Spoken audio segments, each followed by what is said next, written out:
Hello, salam alaikum, c'est Esma. Et Myriam, bienvenue à toi dans La Tête des Psys, le podcast dédié à la psychologie et à ta santé mentale. Seul, en binôme ou avec nos invités, nous t'offrons ici des outils pratiques et des conseils précieux pour améliorer ton bien-être au quotidien. Alors, que tu sois à la recherche de stratégies pour gérer ton stress, améliorer ton humeur ou simplement en apprendre davantage sur le fonctionnement des humains autour de toi, bah tu es au bon endroit. Hello, salam alaikum. Salam alaikum à tous. Comment ça va? Ouais, magnifique, c'est avec cette magnifique voix nasillarde. On est dans un épisode aujourd'hui où il y en a une qui tousse et l'autre qui est un petit peu malade. Ouais, le nez bouché là. Voilà, voilà. Mais on est là pour la bonne raison, Ouais, pour la bonne cause. Tout On va vous expliquer l'histoire de cet épisode puisqu'il a déjà une histoire avant même de commencer. le podcast ont déjà des histoires. T'imagines. Aujourd'hui, on va parler de... On va parler de quoi aujourd'hui? On va parler de Ramadan. Et de la maladie, je rigole, du système immunitaire. Non. On va parler vraiment des conséquences que Ramadan peut avoir au niveau de la santé mentale. Ah, est-ce qu'on explique que c'est un épisode en fait qu'on re-enregistre? Mais c'est ça, Un an c'est d'écart ça que je disais l'histoire en fait. Il a déjà une histoire. Pour vous expliquer, il y a un an, on avait déjà enregistré cet épisode. Et comme on est des âmes persévérantes, on est déterminés dans notre démarche. Les deux autres que tu écoutes ont gracieusement perdu cet épisode. Exactement. En fait, on avait fait quoi? 1 heure d'enregistrement? Plus d'1 heure d'enregistrement? Plus d'une heure qui était très qualitative. On était Donc, vraiment contente parce qu'on avait vraiment on avait Ah oui. large, on avait pris large sur toutes les thématiques liées à la santé mentale, pendant Ramadan et perdu. Et puis, surprise! Donc il nous a fallu 1 an pour s'en remettre. Aujourd'hui on tente et Inch'Allah tu l'auras dans tes oreilles Imagine dans un pas nouveau longtemps. enregistrement. Mais il n'y a personne qui le saura du coup. Comment tu vas, Asma? Bah, ça va, hormis se les boucher, le fait que j'entends à moitié, donc si pendant le podcast je commence à crier ou qu'au contraire je chuchote, c'est normal, je suis bouchée du nez et des oreilles et de partout. Mais je suis très contente d'être là comme d'habitude, parce que ce podcast c'est un plaisir, hein. Top. Pour parler en plus d'un sujet aussi intéressant que la madane et la santé mentale. Et il y a blindé à dire, hein. Il y a Mhm. beaucoup à dire. Je ne sais pas pour toi, mais en consultation, quand c'est Ramadan, il y a pas mal de culpabilité, c'est vraiment le mot qui me vient en premier. Mhm. Parce que à la base, vraiment les podcasts de la maladie, Oh. entre les tours, Ah oui. le nez qui coule, Myriam a mis une boîte de mouchoirs géante devant moi. Merci Myriam. On est Euh, équipés.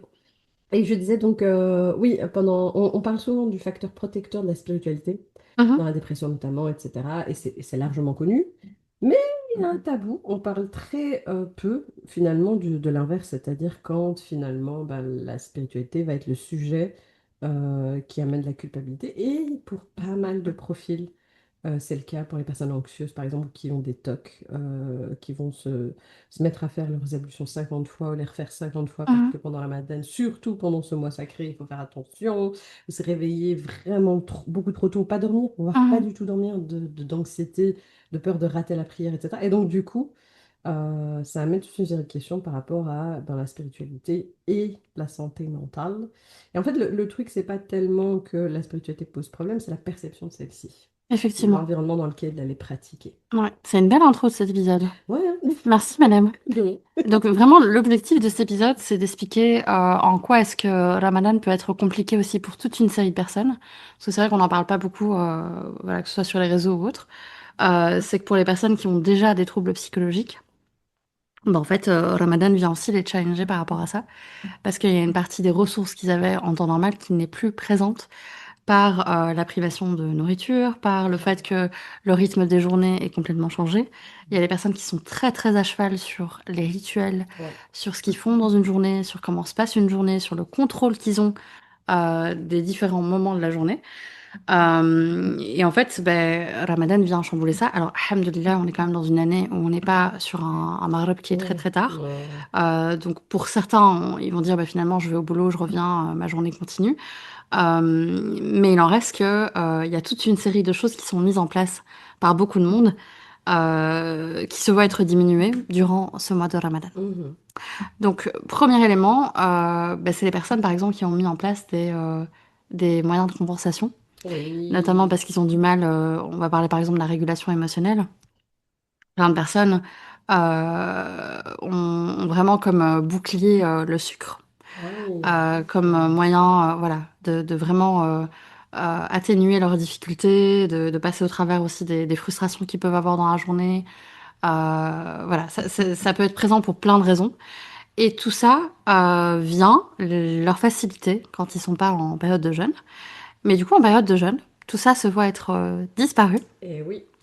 Et donc, on est aussi avec des affects qui peuvent être anxieux, de Mhm. l'irritabilité, de la frustration, qui peut être répercutée soit en interne, soit en externe envers les relations qu'on a. Mhm. Donc ça, je sais pas si c'est des situations que tu as déjà vues, par exemple, Oui, si, en consultation. ça me parle, oui. Donc voilà, tout ça, c'est des choses quand même qui sont pas évidentes. Et donc, si toi, tu nous écoutes, toi qui nous écoutes, c'est pas, et qui vit ça, faut vraiment comprendre que le début de Ramadan a peut-être été un peu plus compliqué pour toi, parce qu'il a Oui. fallu s'ajuster. Exactement. Alors, heureusement, l'être humain est fait pour s'adapter à toute situation, mais ça ne veut pas dire que l'adaptation a été facile pour autre. Ah, complètement. Donc aujourd'hui, on a vraiment envie de normaliser aussi toute une série de choses qui sont vécues par Mhm. beaucoup plus de monde que ce qu'on pense. Mhm.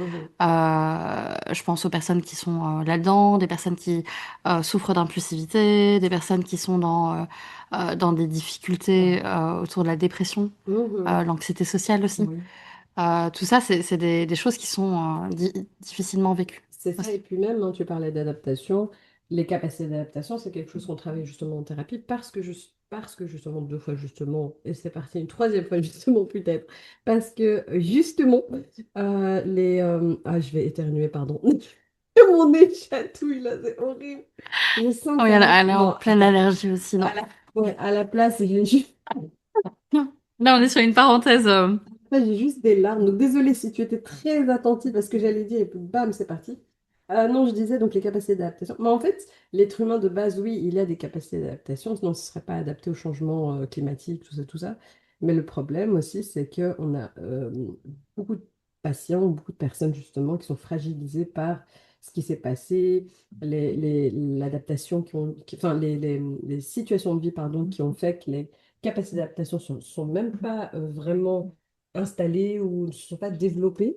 Parce que pour pouvoir s'adapter, il faut revenir à la source qui est ben, les attachements, le type d'attachement, c'est-à-dire comment est-ce que j'ai vécu, et les séparations, comment est-ce que j'ai vécu depuis que je suis tout petit, les liens avec les autres et les séparations avec les autres, et te rendre compte qu'en fait, à tout changement, au moindre petit changement, il y a certaines personnes qui effectivement voient ça comme la perte d'un contrôle, la perte de quelque chose, D'un repère d'un aussi. repère, etc. Et que c'est une forme de séparation. Séparer de la nourriture, déjà. Mhm. Se séparer de ses habitudes autour de la nourriture, etc. Pour pas mal de gens, ça peut être très anxieux. Et je pense notamment aux personnes qui ont des troubles des conduites alimentaires. Donc les personnes qui vont avoir tendance à l'hyperphagie ou la boulimie, l'anorexie.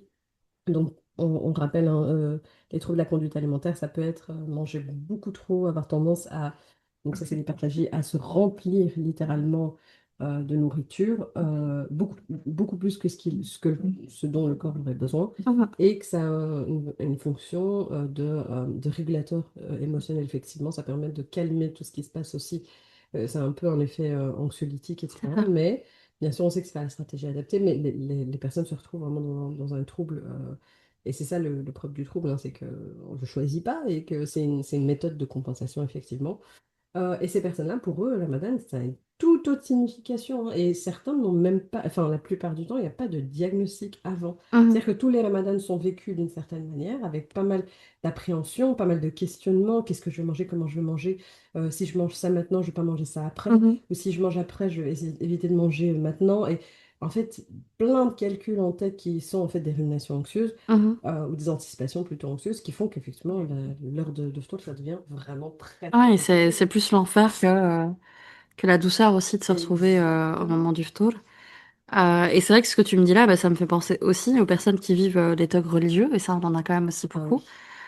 qui déjà durant l'année ont cette répétition au niveau des prières, cette répétition au niveau des ablutions. Mhm. Le fait pour certaines personnes de devoir être observé par un proche pour s'assurer qu'on fait bien, de sentir qu'en fait on est souvent à côté, etc. Ah, tu parles des personnes qui ont peur de mal faire, c'est ça? C'est ça, des Ouais. personnes qui ont peur de mal Et prier, de... tu sais que j'ai vu un truc dernièrement par rapport à ça. En fait, Dis-moi. il y a je te coupe, mais c'est un truc hyper Non, intéressant, il n'y a pas de justement. souci. C'est le C'est propre de ce podcast de se couper. Non, Bienvenue, madame. ils ont fait des potentiels évoqués, je pense. Ah ouais. Ils ont placé des électrodes sur la tête des gens, comme ça on explique en même Ah temps. oui, c'est ça ce que j'allais te dire. Ils ont placé des électrodes sur le crâne d'un groupe contrôle, donc même s'il n'y a Ok. pas de TOC et qu'il n'y a pas d'anxiété par rapport à ça. Et ils ont. Donc, des TOC, c'est des troubles obsessionnels Ah ouais. compulsifs, vous le savez. Et ils ont placé des électrodes sur la tête de personnes qui n'ont pas de TOC et ils se sont rendus compte, et ça, c'est un truc vraiment très récent, qu'il y a une réelle sensibilité ou alors une réelle activation quand le groupe qui ont des TOC font des erreurs. Donc en fait, il y a une vraie peur Mhm. profonde et même physique, physiologique Et c'est de l'activation l'erreur. de l'amygdale à ce moment-là? Non, je pense pas. Je Je crois sais qu'ils plus. avaient parlé du lobe frontal, mais gauche, je pense. Ah ouais, ok. Pas de bêtises. Ouais, Donc donc la zone attentionnelle, l'inhibition, quoi, et attentionnelle, flexibilité, inhibition, ouais, exactement. inhibition, etc. Et du coup, Qui est la tour de contrôle en plus, hein. voilà. Et Donc du c'est coup, pas étonnant. ça fait un lien avec ce que tu expliquais par rapport aux Mhm. gens qui ont des TOC. Donc voilà. Bah oui. Et si je peux continuer, parce que du coup Ouais. on part sur la C'est neuroanat, ça, dis-moi. c'est qu'en fait au niveau frontal, c'est chez les personnes qui ont des troubles anxieux déjà de base, anxiété généralisée, TOC, Mhm. etc.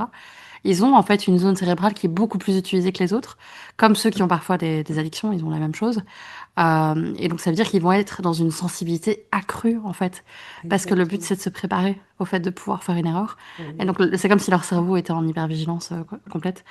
Donc Exactement. oui, pour ces personnes-là, effectivement, Ramadan peut être très compliqué. Ah oui. Et donc si tu nous écoutes et que tu vis ça, on est de tout cœur avec toi. Exactement, t'es pas seul et ce que tu vis n'est pas exagéré ni complètement fou, c'est même physiologique, quoi. Mhm. C'est dingue. Non, non, ça m'a interpellée où je me suis dit, effectivement, même nous en tant que psy, je sais pas pour toi, mais on peut avoir une sensibilité, enfin, on a de base une sensibilité par rapport aux émotions et aux réactions des patients en face de nous pour pouvoir justement traiter au mieux, accompagner au mieux. Et en fait, je me dis, c'est vrai que dans les cas de TOC et de troubles anxieux, pendant la madeleine, quand je revois avec toutes mes années de consultation. J'ai l'impression que ça fait 50 ans qu'on travaille. Quand je revois avec toutes mes années, c'est chouette parce qu'on commence à pouvoir faire des petits liens. Parce Ouais. qu'on acquiert tout doucement, alhamdoulilah, une expérience, et c'est cool.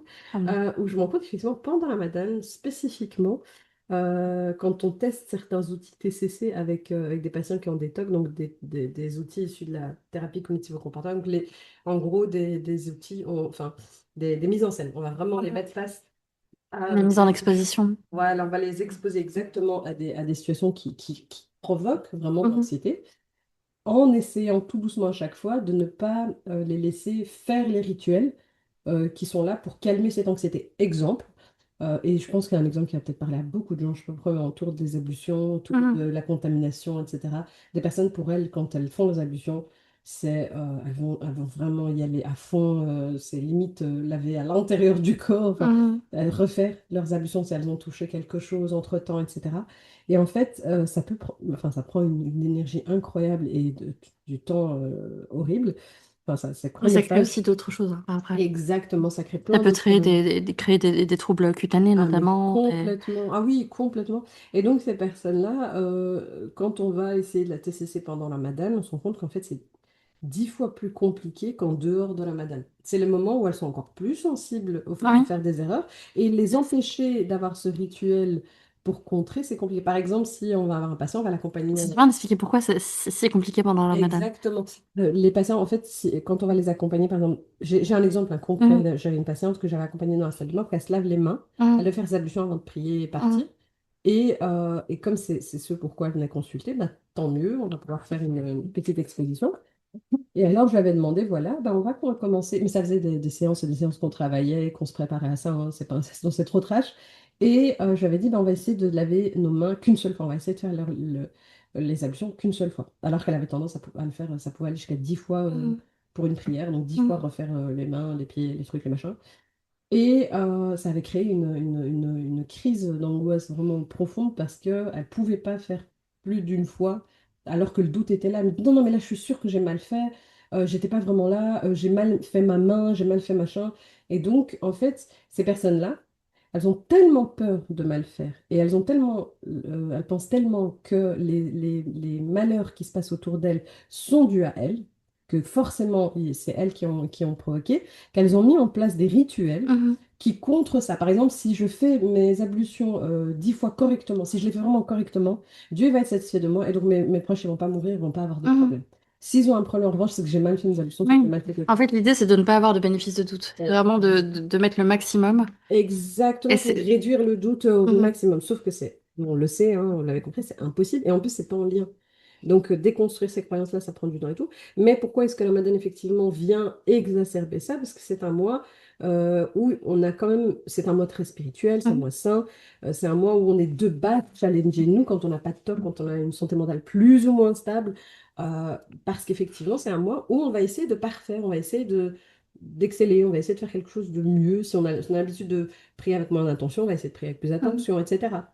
Et les personnes qui, elles, ont des troubles, le problème, c'est que ça va rajouter de la pression, où elles en ont en fait déjà de C'est ça. base. Et on est aussi, il y a la double contrainte aussi, c'est qu'on est à la fois dans l'idée d'exceller davantage, Mhm. mais on est aussi avec moins de ressources au Mhm. niveau Mhm. attentionnel, au niveau cognitif, au Complètement. niveau physiologique aussi quand on est justement dans la période de sevrage, hein, parce que c'est aussi par ça qu'on passe quand on est soit au début du jeûne, soit qu'on est à la sortie Complètement. des menstrues, etc. On est à nouveau dans un corps qui doit se réhabituer à jeûner.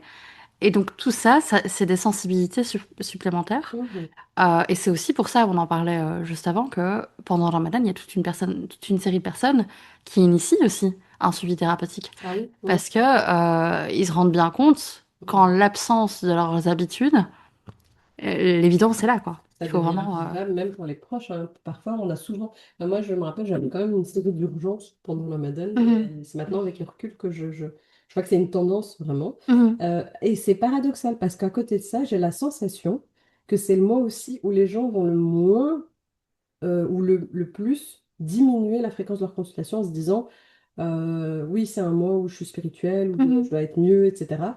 Et aller en thérapie, ça voudrait dire parler sur mes proches, ça voudrait dire parler sur mon problème, et je le trouve mhm, déjà tabou et honteux. Et donc, du coup, vont commencer à ghoster un petit peu la thérapie. Alors qu'en fait, le fait de jeûner, donc de ne pas manger, de ne pas boire, même, c'est un jeûne, même au niveau de ce que je consomme comme contenu, mhm. etc., Exactement. exacerbe vraiment les Exacerbe. émotions parce qu'à ce moment-là, le jeûne, en fait, moi j'aime bien parce qu'aujourd'hui je me rends compte que le jeûne, c'est ça aussi, c'est susciter une émotion. En fait, Dieu, j'ai l'impression, en Exactement. nous demandant de jeûner, il nous dit justement, là, vous pouvez plus fuir ce que vous ressentez, vous pouvez plus fuir vos pensées, il va falloir les traiter, il va falloir travailler avec.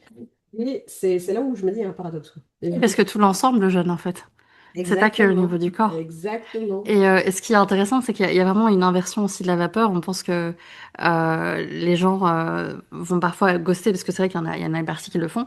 Mais je trouve qu'il y a quand même une majorité qui prennent rendez-vous, et Ouais. surtout pour les couples, parce qu'on voit que notamment tout ce qui est phénomène de compensation à l'absence d'une addiction. Donc, si j'explique un petit peu ce que je veux dire, c'est que si on prend par exemple une personne qui est je sais pas moi, un homme qui est fumeur et qui ne fume pas du coup pendant Ramadan, se retrouve du coup à avoir des comportements parfois plus impulsifs, à devoir gérer aussi parfois des crises de colère Mhm, avec madame ou inversement.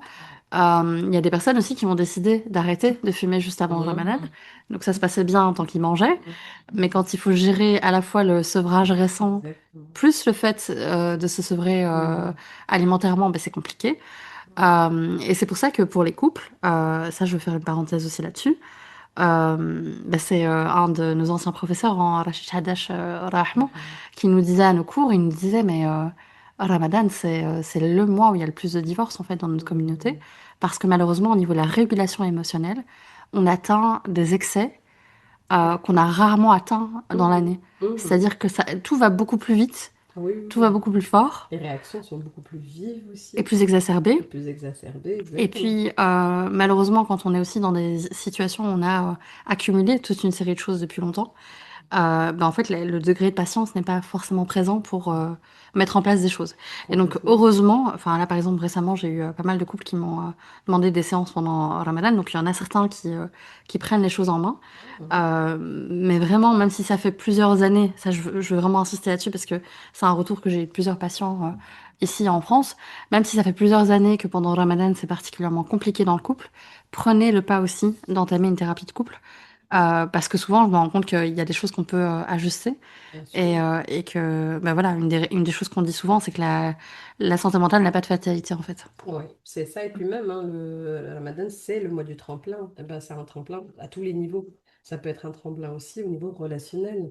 C'est un tremplin religieux, mais la religion, elle est indissociable dans nos vies, de nos relations, etc. Et Mhm. donc, du coup, oui, c'est un tremplin même pour vos relations, votre relation de couple, vos relations avec vos parents, votre fratrie, etc. Et petite parenthèse aussi, quand je disais qu'il y a des patients aussi qui consultent moins pendant la Ramadan, mais justement, je parle souvent des patients qui ont justement ces pensées ou ces intrusions au niveau des pensées, ce fameux West. Mhm. Justement, ils consultent moins parce qu'ils pensent qu'effectivement, ils vont faire une mauvaise action en parlant de situations et en pensant qu'ils vont parler de personnes qui auront eu des comportements qui leur ont fait du mal. Mais justement, il y a une distinction à faire qui est très importante, qui est si vous consultez pendant le Ramadan, s'il vous plaît. Prenez le pli de penser que quand vous allez en consultation, c'est pas pour parler sur les autres. Vous parlez des comportements, des situations qui ont posé problème. On n'est pas là pour diaboliser une personne en particulier. Quand il s'agit des parents, en plus, là, c'est encore pire. C'est vraiment, je peux pas parler mal de mes parents, etc. Donc, vous ne parlez pas mal de quelqu'un. Et justement, le but de la thérapie, c'est aussi commencer à amener de la nuance et faire la distinction entre parler d'un comportement d'une situation, de ce que quelqu'un aurait fait, Mhm. plutôt que de ce que quelqu'un est. Mhm. Et donc c'est totalement OK de consulter pendant la madame. Mhm. C'est même c'est un très bon moment pour que vous viviez votre spiritualité complètement Mhm. différemment. Je vais rebondir sur ce que tu dis parce que c'est hyper important. Souvent, c'est des choses qu'on entend en première séance, même en dehors Rebondissez. de... De quoi? Rebondissez. C'est ça. En dehors de C'est un Ramadan, ping-pong, en fait, hein. J'adore. déjà en dehors de Ramadan, il y a ce truc en début de thérapie où bah, c'est des personnes qui vont hésiter avant de commencer les phrases. Mhm. De dire, bah là, j'ai envie de parler de mes parents, mais ça le fait pas, je vais pas Ouais. parler sur leur dos. Là, j'ai envie de Oh. parler de mon amie, de ma sœur, mais elle fait beaucoup pour moi, etc., etc. Mhm. En fait, il faut pas oublier une chose, c'est que quand vous allez voir un professionnel de la santé, quand il est sain d'esprit et qu'il est et qu'il fait bien son travail, il est là pour améliorer une situation. Moi, j'ai Mhm. notamment une patiente ces dernières semaines. C'était la première semaine, je pense, de Ramadan. On a beaucoup discuté de la relation maternelle Mhm. et l'idée, c'était de l'améliorer en fait. Mhm. C'était d'en faire quelque chose pour pouvoir, enfin, j'en perds mon français, Oh. pour qu'elle puisse s'améliorer. Et en fait, quand on prend ce pli-là, je suis en train de m'étirer en même temps. C'est pour ça qu'Esma rigole. Elle se dit, mais pourquoi est-ce qu'elle s'étire en plein épisode de Je dis podcast? gymnastique pendant qu'on est en train de... Heureusement qu'il n'y a pas de visuel aujourd'hui. Donc on prend le pli de se dire qu'on est vraiment dans un cas de nécessité majeure en On thérapie. est sur la table accroupie, avec une chaise sur notre tête. Je sais Pardon, excusez-moi. Du coup, c'est important de se dire que la thérapie est vraiment là pour améliorer les choses, Non, mais améliorer les je relations. suis tellement émue pour là. Mais en fait, c'est des larmes de rhume, ça Et m'énerve. larmes de rhume. On dirait que je suis émue. Mais je suis émue, en fait, aussi. Je suis contente qu'on puisse faire un podcast aussi important. Ah ouais, Parce que c'est chouette, hein, vous connaissez maintenant la tête des psys. Si vous êtes nouveau, vous savez que vraiment, enfin, on vous explique un peu, on aime bien faire des podcasts où on va parler de sujets ouais, hyper sérieux, mais avec pas mal de légèreté et vulgarisé au max. c'est ça. Mais du coup, ouais, petite parenthèse pour te remercier, en fait, rien à voir, mais Ouais. c'est Merci à hyper toi. agréable d'être là. C'est le moment émotionnel. Les larmes de rhume sont devenues des vraies larmes. Ah là là. Donc ouais, effectivement, très bien d'avoir souligné ça parce qu'effectivement, notre but c'est aussi d'amener enfin, C'est ça. de travailler sur l'harmonie. Le fait qu'il y ait le plus Au niveau possible d'harmonie. relationnel, hein. Exactement, les Et pour que relations. les familles se cassent pas aussi en plein mois de Mhm. Ramadan. Ouais. Et alors, un dernier point que je voulais aborder aussi, c'est le sentiment de décalage, de solitude, d'arythmie Ouais. au niveau spirituel. Je parle de plein de situations différentes, hein. Ça peut être l'enfant vis-à-vis de ses parents. Mhm. Ça peut être l'épouse par rapport au mari, le mari par rapport à l'épouse, Mhm. le frère par rapport à la sœur. C'est que certainement que enfin, dans cette idée aussi de vivre un ramadan qui soit qualitatif, il y a peut-être des personnes qui nous écoutent et qui sont en décalage aussi avec leurs proches Mhm. par rapport au fait ils sont pas dans la même ambiance. Non, ouais. Ils n'ont Ouais. pas la même intensité ou le même souhait de s'impliquer dans ce mois-là. Et en fait, on oublie de parler de cette frustration qui est immense, de se dire mais comment est-ce que c'est possible, voilà, de pas être sur le même niveau.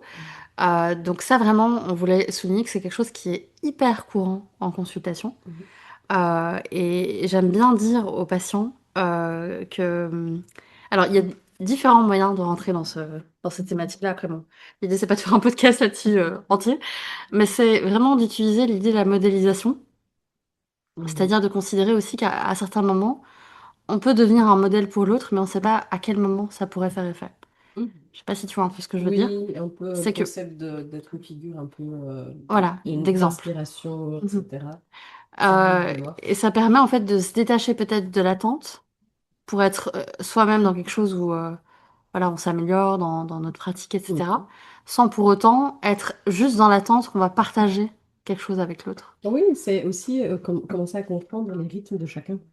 Il y a en consultation, il y a souvent un décalage qui se crée même hors Ramadan entre les avancées parfois gigantesques vraiment que les patients font en consultation au niveau de leur foi, au niveau de Mhm. leur identité spirituelle, mais même au niveau de leur identité tout court, et l'harmonie qu'ils commencent à avoir, etc. Et ben, en fait, le fait de continuer à être challengé par leur environnement qui va être, lui, dysfonctionnel, donc les gens autour qui ne sont pas en thérapie, qui ont encore les mêmes paroles blessantes, les mêmes comportements dysfonctionnels, et de se rendre compte effectivement qu'une partie de la thérapie, c'est ça, c'est de commencer à se détacher tout doucement de ces attentes qu'on peut avoir vis-à-vis des autres, Mhm. en étant moins aussi dans l'attente vis-à-vis de nous, mais plus dans le fait d'être patient, indulgent et de continuer à avancer. Et ça demande de se recentrer sur soi.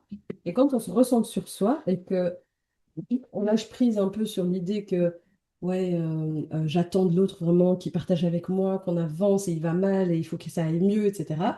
Plus sur l'idée de, ok, je suis en train de m'occuper de moi, de me concentrer sur moi, ce que je peux moi en fait changer, Mhm. ce sur quoi j'ai un réel pouvoir d'action. Et paradoxalement, c'est le moment où les gens aussi commencent à venir un peu plus vers nous. Ça Mhm. veut dire qu'il peut y avoir effectivement cet effet de modélisation. Donc, je deviens un modèle, je Mhm. deviens une inspiration, sans même m'en rendre compte, parce C'est que ça. je suis concentrée sur moi pour une fois. Et ça demande de cultiver de la patience aussi, de la patience vis-à-vis de moi, mais de la patience aussi vis-à-vis des autres, etc. Et là, on est dans le cœur du truc pendant la Ramadan, parce qu'on a vraiment envie à cœur de partager parfois effectivement des moments de spiritualité. Je pense par exemple à la prière de Fajr dans certaines familles, c'est beaucoup plus challengeant pour certains que pour d'autres. Et puis tu as des papas ou des mamans ou des couples ou des gens qui vont vraiment avoir à cœur. Et c'est un truc courant, hein, ça veut Mhm. pas dire que les gens sont méchants ou manquent d'empathie. Non, les gens ont à cœur vraiment que les gens autour d'eux aillent bien et le plus de hasanat et C'est ça. voilà, le C'est plus que le but, c'est de mettre les compteurs de à zéro bénédictions, voilà, et connaissent la valeur de la prière de Fajr, mais en même temps, peut-être nous-mêmes, on la pratique pas super bien, et donc on pourrait se concentrer sur la nôtre en laissant vraiment l'autre faire les choses à son rythme. Mhm. Et comme ça, on peut arriver peut-être tout doucement à inspirer, influencer de manière agréable et positive l'autre, Mhm. sans qu'il y ait cette frustration qui est généralement là, présente, parce que l'autre ne fait pas comme moi, etc. En fait, c'est vraiment de développer aussi une tolérance. Exactement. Et Une c'est très indulgence important. aussi, et de pas oublier qu'on fonctionne pas tous pareil, parce qu'on a aussi beaucoup de projections dans ce Ah mécanisme-là. oui, exactement. J'allais dire Euh, les peurs que je projette c'est aussi ça. dans l'autre. Et d'oublier, enfin, on a tendance aussi à oublier qu'on n'a pas des rythmes similaires. Ah C'est-à-dire oui, que complètement. au niveau, euh, au niveau chronotype, etc., sommeil, t'as des personnes, vraiment, la prière, après la prière de l'Aïcha, ils vont te faire des qiyam al-layl dès le Mhm. début de la nuit. T'en as d'autres qui seront beaucoup plus doués à se réveiller peut-être à 3 4 heures et être frais et Mhm. dispo pour taper des prières. Enfin, et à ce niveau-là, on est vraiment hyper différents. Complètement, Et dans complètement. notre capacité aussi, il y a des personnes qui ont la capacité à lire le Coran pendant longtemps, d'autres à prier pendant longtemps, d'autres à Mhm. faire du dhikr toute la journée. Et en Exactement. fait, on est hyper différents dans Et, et la danse. ça peut être intéressant qu'on arrive à un point du podcast où on donne des petits tips. Je sais pas ce que tu en penses, Mhm, mais un des tips qu'on donne souvent et qu'on a donné mhm, l'année passée, c'est de pouvoir mettre en place pendant la madame, de pas être en fait trop, entre guillemets, ambitieux. mhm, Ça veut dire quoi? Ça veut dire, en fait, c'est pas être trop ambitieux, c'est commencer à prendre en compte notre état mhm, pour adapter nos comportements et nos projets, nos buts, etc., par rapport à cet état. C'est comme si je disais, je vais faire réparer mon toit, mhm, alors que je sais que toute la semaine, il va pleuvoir. mhm, Et je vais quand même le réparer, mais on mhm, va se rendre compte qu'il y a plein de choses qui vont mal fonctionner, mhm. que je vais glisser, enfin voilà. La notion de préparation, quoi. Après, j'ai pas du tout de notion en En toiture, réparation de toiture, mais pour te dire, c'est beaucoup plus favorable de c'est commencer à ça. réparer quand il y a un peu plus de soleil. Et en fait, parfois, encore une fois, c'est un bon exemple parce que ça ne veut pas dire que je ne sais pas réparer le toit quand il pleut. Exactement. Ça veut dire que je vais devoir m'adapter à la Mhm. pluie. Et ça vaut pour tous les exemples du monde, hein. C'est Exact. se mettre au sport aussi, c'est pour tout. Exactement. Ça veut dire que je dois faire en fonction de mon état et ne Et pas aussi de avoir. la connaissance qu'on a de soi. Voilà, exactement. Ne pas avoir conscience de son état, c'est 90% des gens, je crois.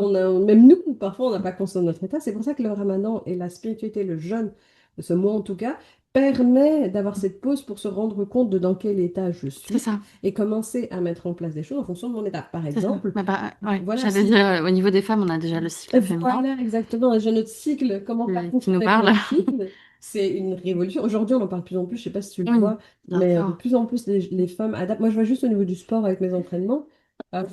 J'ai une chouette coach, je lui fais un petit coucou d'ailleurs.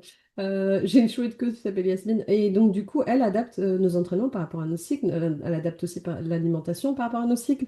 Et donc, du coup, on se rend compte de toute la différence que ça fait. Ah, Et que pendant toute une vie, on a fonctionné ouais, en ça veut dire que même la éliminant. spiritualité évolue par rapport à ça. Exactement. Alors que même dans notre religion, tout est adapté par rapport à notre cycle. Donc Mhm. aujourd'hui, ça c'est un très bon exemple, ça touche la moitié de la population. Mais un autre exemple, ça peut être vraiment de voir où est-ce que j'en suis au niveau de la spiritualité et qu'est-ce que je me fixe comme objectif. Et de Et considérer qu'on est vraiment, comme tu le disais au tout début, sur le tremplin et pas sur ex- une parenthèse. Le but, exactement. c'est de maintenir le plus longtemps possible après Ramadan. Complètement. Et pas oublier que quand je réussis quelque chose, mon cerveau, il est en mode plus, dopamine, chronomate, Dopamine. etc., etc. Et que du coup, la meilleure manière de réussir quelque chose, c'est de ne pas faire quelque chose dans lequel je suis sûre de rater, en fait. Mhm. Je vais pas commencer un test en chimie alors que j'ai aucune notion en chimie. Donc, je Exactement. commence par un truc très basique, mais Et que je c'est suis sûre de réussir. Ça va me donner une émotion qui est agréable et ça me donne envie d'aller plus vite. En fait, ça va venir travailler le circuit dopaminergique de Exactement. la motivation. Et quand tu regardes, c'est un type qui est très islamique, puisqu'on a aussi ce hadith du prophète sallallahu alayhi wa sallam qui nous dit que Oui. Allah préfère les petites actions qui sont durables aux grandes actions qui sont passagères. Exactement. Donc c'est vraiment Ouais, tout est déjà là en c'est fait. ça, ça colle poil On en n'a tout rien à vous cas. apprendre de plus que ce qu'on sait déjà. Ça colle pile poil en tout cas, on fait le point avec la neuro, ça colle tip top quoi. C'est Ouais, vraiment une meilleure manière de pouvoir mettre de la constance et avoir un sentiment agréable vis-à-vis de soi. Parce que ce qui est aussi important, c'est en sortant de ce mode, de ne pas avoir une vision de soi qui est encore plus négative que ce qu'elle n'était et de se rendre compte qu'à chaque fois que je mets en place des petites choses qui fonctionnent, ben, ma perception de moi est de plus en plus exactement. agréable. Et t'as pas l'impression que cette perception de soi, c'est vraiment dû au fait qu'on voit Ramadan comme étant une fin à la fin? Complètement, Tu vois? complètement, Comme complètement. le 30e jour comme étant la fin du Ex- cycle, alors ex- qu'en fait, c'est que le début. Exactement. J'ai une patiente récemment qui me disait qu'elle avait commencé cette année par rapport aux autres années, donc rien à voir. D'habitude, elle a vraiment, je sais pas si tu connais les Ramadan Planner et des trucs comme ça. Oui. Voilà, des planners qui existent avec chaque page des choses Mhm. à faire, etc. Et en fait, chaque année, c'était une source de frustration pour elle, parce qu'elle n'arrive jamais au bout du planner, Ouais. elle avait des J'ai eu retards sur beaucoup ses de retours planners, aussi. ouais, voilà. Donc le planner, Et en je l'ai fait, vécu moi-même, ce truc-là. moi aussi, j'allais dire, le planner, j'ai dû en discuter avec elle, je dis à la base, c'est un outil d'organisation, sauf que le planner, il n'est pas Adapté à tous. personnalisé. Il te connaît pas, le planner, il sait pas d'où tu C'est ça. commences, il sait pas, enfin, et cette année, rien à voir avec les autres années, parce que son estime, elle est plus stable et tout, cette année, elle a décidé, en fait, de fixer un truc, ça va vous paraître complètement bête, hein, mais elle s'est dit, enfin, même elle, ça lui paraissait bête, elle s'est dit, j'ouvre le Coran juste. Ah oui. J'ai pas le but d'aller une page, 10 pages, un Et jour, j'ai machin. l'impression, je sais pas si tu vas me dire ce que tu en penses, que dans cette démarche-là, on a parfois plus de surprises à avancer Bah, de manière hyper importante c'est ce qui s'est passé. que quand on a un planeur qui nous dit à telle heure tu fais ça, à tel Voilà. moment tu fais ça, à tel moment tu fais ça, parce qu'on essaye d'être sur tous les fronts, C'est ça. alors que la qualité aussi, on a plein Elle, elle s'est compagnons dit ou autres qui faisaient ça. voilà, elle s'est dit un truc qui vraiment allait et faisable pour moi, c'est une fois que je finis ma prière, je peux ouvrir le Coran. Mhm. Je me demande pas grand-chose, je vais à peu près te lire une petite ayah, même Mhm. pas, je sais pas, elle savait pas. Donc elle mettait pas de but plus que ça, elle mettait un but qui nous paraît tous quand même hyper simple, quoi, ouvrir le Coran. Et en fait, elle s'est rendue compte que non seulement elle tenait, c'est-à-dire que depuis le début, elle tient, Mhm. elle ouvre à chaque fois, mais qu'elle va plus loin.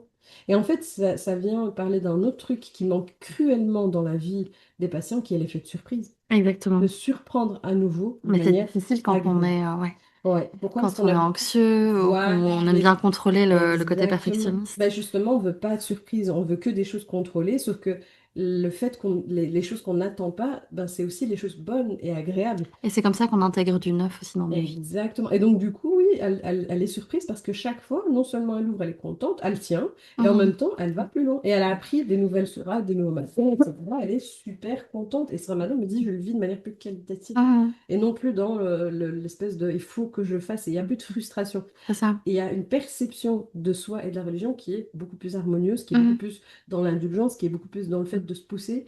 Et elle me dit, j'ai même des petites phrases du style, allez, chouette, t'as bien fait, tu l'as ouvert hier, on va encore l'ouvrir aujourd'hui. C'est Oublie. marrant parce que tu parles et tu me fais penser à une patiente, c'est pour ça que je souris Ah, depuis quelques secondes. C'est qu'il y a un lien, bon, je voulais faire un petit réel dessus, mais ça vaut la peine du coup que j'en parle dans ce podcast parce que c'est un lien direct. allez-y. Les gens oublient le lien qu'on a entre le fait que la santé mentale aille mieux et Mhm. le fait que la spiritualité se passe mieux. Mhm. J'ai une patiente qui est venue pour une raison complètement déconnectée à la spiritualité, qui entre-temps va mieux.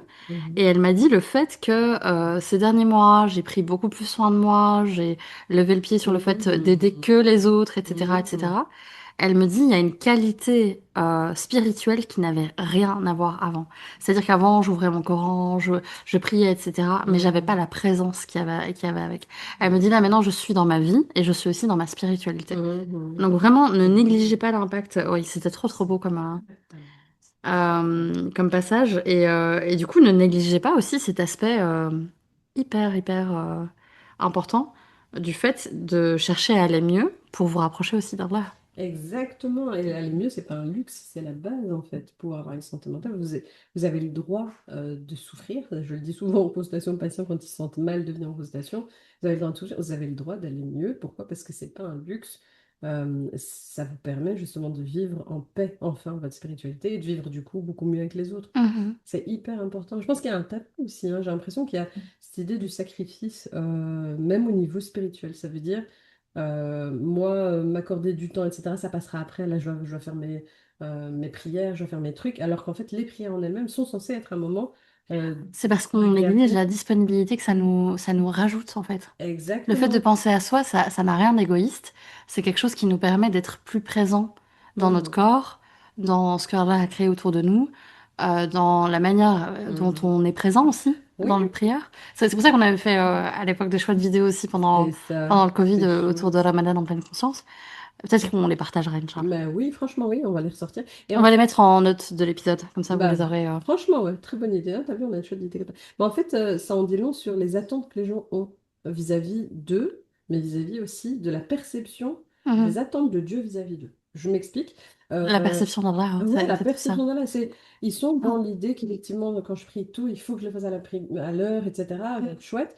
Mais au final, ils oublient qu'en fait, la prière, Dieu l'a créée pour nous. C'est pas pour lui. Il n'en a pas besoin. C'est pour nous. Et C'est un moment au niveau précieux. psychologique, le fait d'avoir une vision si dure, aussi rigide, Mhm. d'Allah vient tout de suite de notre propre perception à nous, Exactement. de le rapport à notre propre Dieu personne. est à l'image de ce qu'on se fait de lui. C'est ça. Je suis dur avec moi-même. J'ai en tête un Dieu qui est dur avec moi. Et l'idée, c'est, mais attendez, au plus vous travaillez sur vous, c'est pas égoïste en fait. Au Mhm. plus vous travaillez avec vous-même, jamais aimé dire sur vous-même, au plus vous travaillez en collaboration avec vous-même, au plus en fait vous rapprochez d'une image plus stable de vous et une image plus stable de Dieu. Donc du coup, Exactement. pouvoir enfin percevoir ce que vous cherchez. Parfois, j'ai des patientes, elles sont incroyablement calées ou des patients chez les hommes aussi, incroyablement calés au niveau arabe, au niveau phonétique, au niveau religieux, connaissent plein de choses, mais qui sont dans une frustration énorme de ne pas ressentir. Ah oui, De ne pas ressentir la miséricorde, de ne pas ressentir la l'amour, en fait, sakina. la sakina, l'amour de Dieu, etc. Et d'être tout le temps très exigeant envers eux, même très exigeant envers eux. Alors là, si on peut donner un tip, c'est de revenir à son propre corps. Mais oui, c'est alors qu'en réalité, À juste être conscient de manger. Ce qu'on dit tout le temps, hein. exactement. Conscient de regarder, conscient de sentir, conscient de... Et vous travaillez ça jusqu'à le mettre dans votre spiritualité. Oui, d'avoir de la conscience dans les choses simples, en fait, avant Mhm. d'arriver dans des trucs très complexes. C'est chouette qu'ils aient acquis, hein, je dis bien tout savoir, mais ce savoir, il doit être utile. C'est ça. En fait, il S'il doit n'est être pas utile, habité. voilà. S'il n'est pas habité, S'il n'est ça devient juste une Et gymnastique. ça devient même une source Oui, même de d'anxiété, parce que dans souffrance. la tête, j'ai plein de patients qui sont tellement dans la tête, ils sont tellement dans... Oui, mais moi je sais que telle Oui, sourate me dit ça, et que Dieu me dit ça, et je comprends pas pourquoi je ressens ça. surtout que ça a été un investissement en temps immense hein, Exactement. d'être hafid al-Qur'an. Ah, Enfin, et ah, si t'es pas habité après, c'est... complètement. Dieu me dit que je dois être patient et machin, je le sais dans telle sourate, dans tel machin, dans tel bassin, mais quand je m'énerve avec mon proche, je me déteste parce que je suis pas du tout patient. Et en fait, on se rend compte que oui, vous avez un savoir, mais en fait, qui ne vous est plus, Mhm. qui n'est pas utile aujourd'hui. C'est Ouais, pas qu'on puisse mettre en pratique. En fait. exactement, il n'est pas mis en pratique. Pourquoi? Parce que c'est un savoir qui a été acquis avant même de se connaître soi, avant même de pouvoir, encore une fois, voilà, savoir si j'aime boire mon thé comme ça ou mon café comme ça, qu'est-ce que mon corps, de quoi mon corps a besoin, etc. Si je suis dans l'alliance avec moi-même, bien sûr que ce savoir, je vais enfin pouvoir l'emboîter tellement il va faire de lien dans ma tête qu'enfin il va me servir. Je vais Mhm. comprendre en fait que Dieu, oui, la patience, c'est aussi dans telle situation. Et en fait, je ne me rends pas compte, mais je suis déjà passée dans d'autres situations, mais je ne le souligne Exactement. jamais. Je suis jamais dans le fait de me remercier, de remercier Dieu, de souligner que j'ai été passée dans telle situation. Et donc, du coup, j'ai un savoir qui est tout le temps là, entre guillemets, contre moi, quoi. Mhm. Et ça crée pas mal de...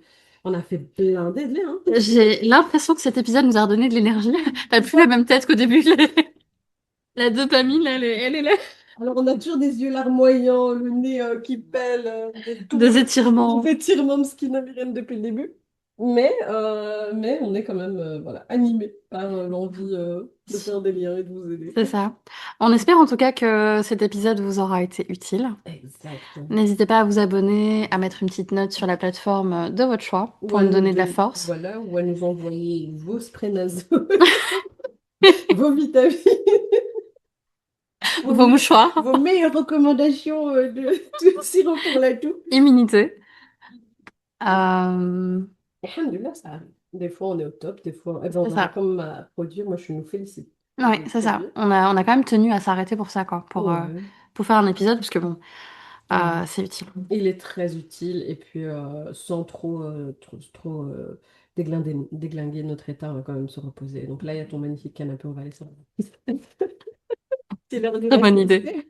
Sieste. Merci beaucoup de nous avoir écoutés. Passez une belle soirée, journée, selon le moment où vous allez écouter l'épisode. Et à bientôt, Inch'Allah. Bye. Merci beaucoup d'avoir écouté cet épisode. N'oublie pas de t'abonner pour n'en manquer aucun. Pour plus de ressources et d'informations, rendez-vous dans les notes de cet épisode. Et puis, s'il t'a plu, n'hésite pas à le partager à une personne de ton entourage et donner la note de ton choix sur ta plateforme d'écoute préférée. On a vraiment hâte de te retrouver pour le prochain épisode.